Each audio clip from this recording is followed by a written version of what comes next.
Good afternoon. I'm going to speak today about a wonderment that has existed since the beginning of humanity and is as wondrous today as it was then. That wonderment is a mother. Mothers are the regenerative force of humanity. They give birth to children, they nurture them, they mold and influence them, and then they release them to the world. I could not think of a bigger wonder or a bigger magic than a mother. Thank you.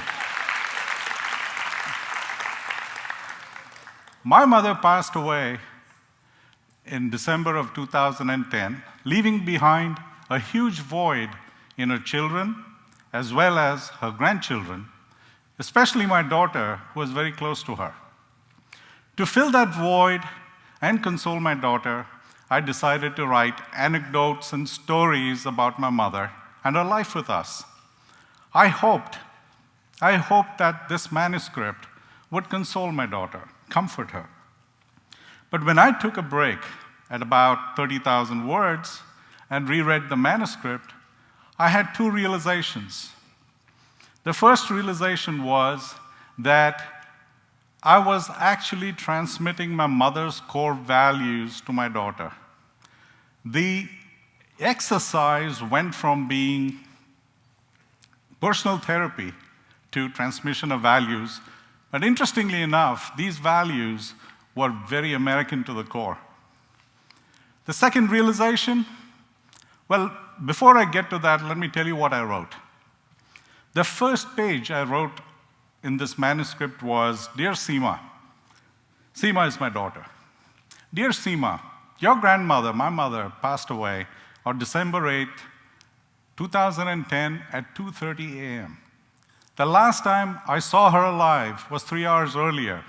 She was in a coma, and I was sitting by her bedside talking to her, hoping that she could hear me.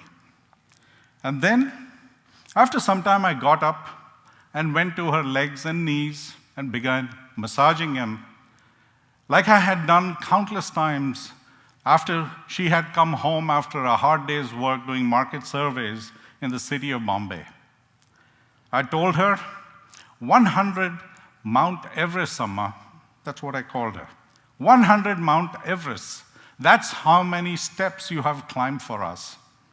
Seema, your grandmother was a pioneer in market research, doing surveys in the city of Bombay, where buildings did not have elevators, and she had to climb every step to meet families to interview them. And she did this for 25 years. The geek in me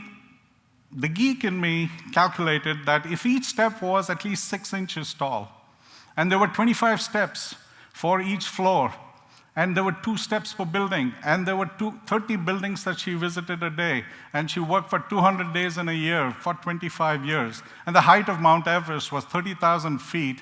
She climbed up and down steps more than 100 Mount Everest throughout her career. Gently and reverentially, I went to her legs again, continued massaging her legs until I was exhausted. Then I went to bed, fell asleep, only to be woken up by the night nurse who told me she has left us. And then after that, I followed it with stories about, my family's background, and I talked about her background, and then I talked about her life with us. This is what the cover of the manuscript looked like. Her background was she grew up in Bombay when India was a British possession. She was the first girl in her family to get a diploma, a rarity at that time because the literacy rate of women in India at that time was less than 1%. She grew up in the turmoil. This is what she looked like, actually. She grew up in the turmoil of India's independence movement led by Mahatma Gandhi and other founding fathers. They lit a flame in her, lit a flame of idealism in her that never diminished through her life. And then in 1947, she married my father. I was born 3 years later, followed by my siblings, 2 sisters and a brother. I can express the condition in which we were born in one sentence. Very simply, an average Indian child was expected to be illiterate, destitute, and dead by his 32nd birthday. So our parents had very simple aspirations for us, to live healthy, ethical, fulfilling lives. So my mother decided that she would go back into the workforce. She had worked before her marriage, so she decided to go back to the workforce and contribute an income to the family pool. And that's where her climb up Mount Everest began. The first thing she did was pick a job in market research doing market surveys. Why surveys? Very simply because it gave her flexible hours. She could be home with the children when we came back from school. And she was always also our first teacher. And then with the years, she gained experience and knowledge of the city to such an extent so that she became an encyclopedia on the city. And this knowledge, combined with her dedication, her discipline, and her work ethic, turned her into a professional force in the city. But that's not I talked about. I talked about how she was a constant learner and bringing into the home anything that she learned, which was, even if it was disruptive to her beliefs, existing beliefs, she'd bring them in. For example, our diet was a traditional vegetarian diet. She learned that our diet had nutritional shortcomings. Suddenly we have eggs for breakfast. The next thing that happened I wrote about stories. The stories that she brought home, they're all like Aesop's fables. They had morals at the end. For example, the morals were education is a springboard to success in life. She brought in stories which emphasize the point that you educate girls and you educate families for generations. And then about living in a thrifty manner. Live within your means. Live within your means. Don't live like a miser. Enjoy life.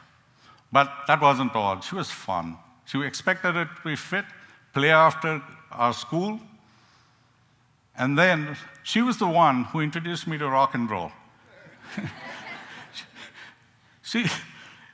Through her research, she discovered that there's this movie, Rock Around the Clock. It has great music. So introduced me to them. And she took me to the movies. I became a great fan of rock and roll. And then years later, when I became a fan of the Beatles, I had no opposition at home. Why?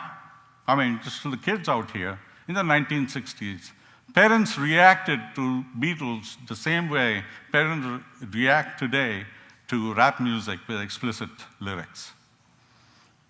And there are example after example that I had of how she had an adventurous nature. She would take me on rural trips where I learned a lot about rural Maharashtra, the farmers of India. I learned what Mahatma Gandhi had very, very instinctively recognized, that the soul of India really lives in its villages.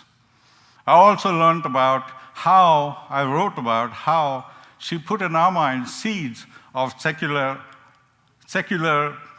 unprejudiced thinking. Those seeds, if you look at her grandchildren today, they have a heritage of 4 different religions and 5 different languages. But most importantly, I wrote about 2 major core principles, and those 2 core principles were about, number 1 was about integrity, which fell into 2 principles. The first principle was, what good is it for a man to gain the whole world but lose his soul? And the second principle was, be good for goodness sake and don't expect anything in return. And the second principle that she had, which was very core to her, was a self-reliance and grit. Climbing up Mount Everest has an incredible number of challenges, and she faced them and overcame them with tenacity and grit. But once in a while, she would ask me to read this poem, Invictus, by William Henley. It matters not how straight the gate, how charged with punishments the scroll. I'm the master of my fate. I'm the captain of my soul.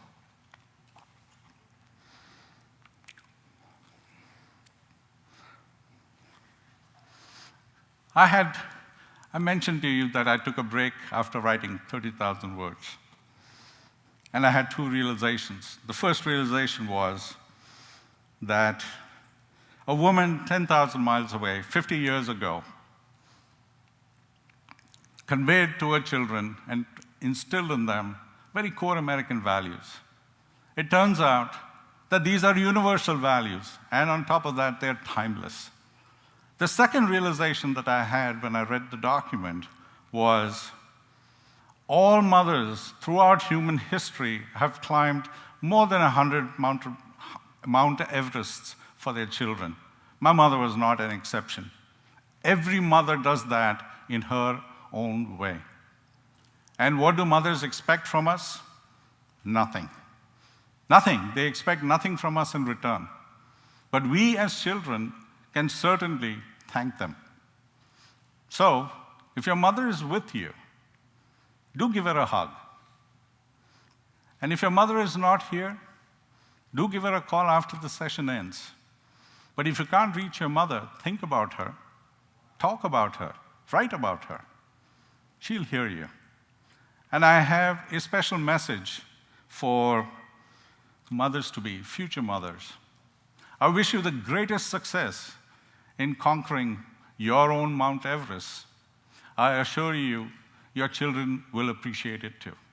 Thank you.